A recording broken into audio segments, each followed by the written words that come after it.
ACIOps offers advanced monitoring capabilities. We know that Cisco ACI's architecture is highly dynamic and abstracted, making SNMP not well suited to access the rich, policy-driven, and application-centric data model that ACI uses.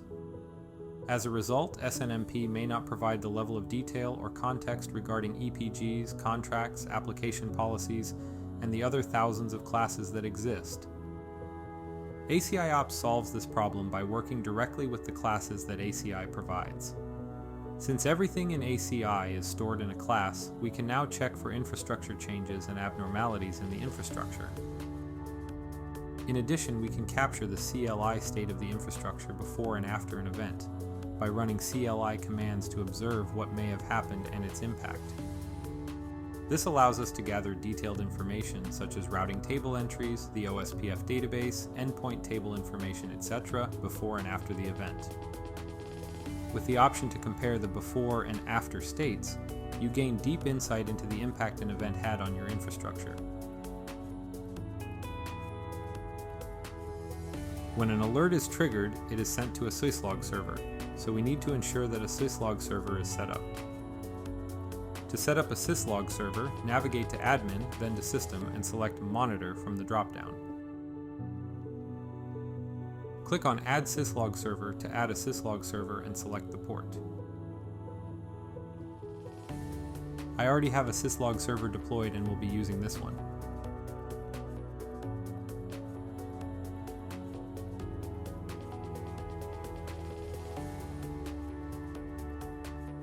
Additionally, we can add tags to easily identify our logs on the syslog server, so I will add a tag as well. Now we can test the syslog connection. If the test is successful, you should receive a log on your syslog server from ACIOps.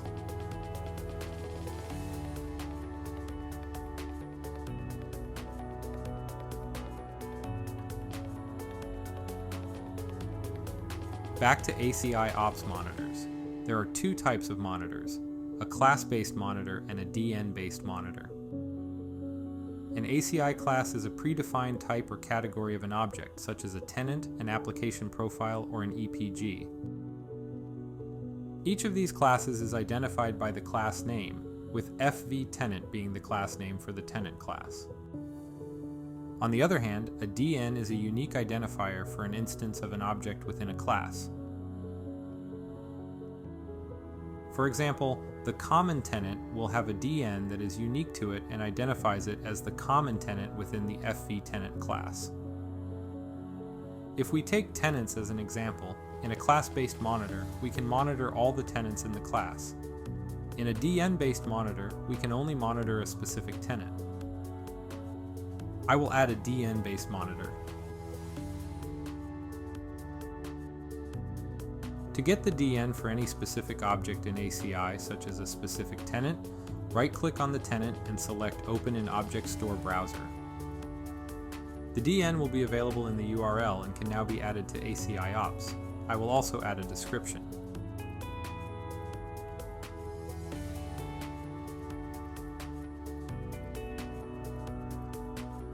After it is submitted, all the parameters that make up the tenant will now be available to me.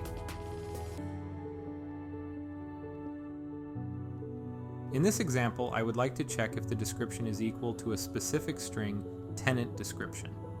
If this criteria is met, I would like ACIOps to create a critical alert. After it is set, I should see a summary of what I am about to configure, and I will submit it. Based on what we have just set, a critical alert should be triggered if the description of the tenant is equal to tenant description.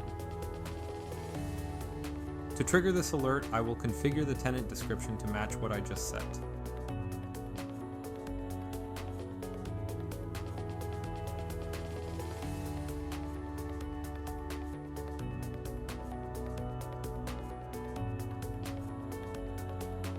If we go back to ACIOps, I see that an alert has been created, indicated by the notification at the top of the page. If I click on the notification, it will take me to the alerts page where I can see the details of the alert that was just created. If I go to the syslog server, I should see that a syslog message has been received with the alert information. I will reset the monitor, which should also clear out the alert.